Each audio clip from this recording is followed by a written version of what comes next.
बिस्मिल्लाहिर्रहमानिर्रहीम। हज़रत सुलेमान अलैहिस्सलाम हज़रत दाऊद अलैहिस्सलाम के बेटे थे। अल्लाह ताली ने आपको नबूत के साथ साथ एक अजीम शान बादशाही भी अता फरमाई थी। आपको बहुत से मौजिज़ात से नवाजा गया। अल्लाह ने आपको ऐसी अक्ल, फ़हम और दानिश दी थी कि आप इंसानों, जानवरों, परंदों और यहाँ तक कि जिन्नात की ज़बान भी समझ लेते थे। मेरे खेत में फसल तैयार थी, लेकिन उस शख्स की बकरियां रात को आकर मेरी सारी फसल खा गईं। हजरत दाऊद अलैहिस्सलाम ने फैसला दिया कि जिसकी बकरियां हैं वो उनको खेत वाले को दे दे ताकि नुकसान का इजाला हो।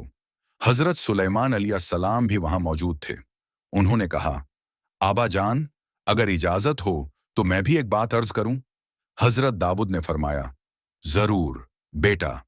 हजरत सुलेमान ने कहा, बकरियां कुछ मद्दत के लिए खेत वाले को दे दी जाएं ताकि वो उनका दूध, ऊन वगैरह इस्तेमाल कर सके और इधर खेत वाला अपना खेत दोबारा आबाद करे। जब खेत वैसा ही हो जाए जैसा पहले था तो बकरियां वापस कर दी जाएं। हजरत दाऊद ने आपकी बात से इत्तेफाक किया और यूं हजरत सुलेमान की दानाई सब पर जाहिर हो गई। हवाओं का बादशाह अल्लाह ताली ने हजरत सुलेमान को हवाओं पर भी अख्तियार दे दिया था। आप जब भी सफर करना चाहते, आपके हुक्म हो गई से हवा एक अजीम शान फर्श को उठा लेती, जिस पर आपका दरबार, सिपाही और जानवर सवार होते और लम्हों में मैलों का सफर तय हो जाता। जन्नात के खादिम अल्लाह ताली ने हजरत सुलेमान को जन्नात पर भी काबू दे दिया था। वो आपके हुक्म से बड़े बड़े काम अंजाम देते। कोई महल बनाता, कोई समंदर से मोती निकालता, कोई नायाब खजाने निकाल कर लाता।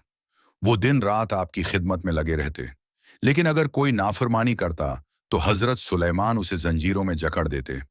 परंदों का दरबार हजरत सुलेमान के दरबार में इंसानों के अलावा परिंदे भी मौजूद होते थे। आप हुदहुद, तोते, कौवे और दीगर परिंदों से बात कर सकते थे। एक दिन हजरत सुलेमान ने दरबार में नजर दौड़ाई तो हुदहुद को न पाया। आपने फरमाया, मुझे हुदहुद नजर नहीं आ रहा। अगर वो बगैर इजाजत गया है तो मैं उसे सख्त सजा दूंगा या उसे ज़ब्ह कर दूंगा। कुछ देर बाद हुदहुद आया और बोला, ऐ सुलेमान, मैं एक ऐसी कौम से होकर आया हूं जो सूरज की पूजा करती है। उनका बादशाह एक औरत है जिसका नाम बल्कीस है। उसके पास बड़ा तख्त है, लेकिन वो और उसकी कौम अल्लाह को नहीं जानती। हजरत सुलेमान ने कहा, अच्छा, जाओ और उनके पास मेरा ये खत लेकर जाओ। मलका बल्कीस का वाकया हजरत सुलेमान का खत मलका बल्कीस को मिला। उसमें लिखा था, अल्लाह के नाम से जो निहायत मेहरबान और रहम करने वाला है, मेरे सामने आजिजी से आ जाओ और इस्लाम कबूल करो। मलका बल्कीस ने अपने वजीरों से मशूरा किया और आखिरकार खुद हजरत सुलेमान के दरबार में हाजिर होने का फैसला किया।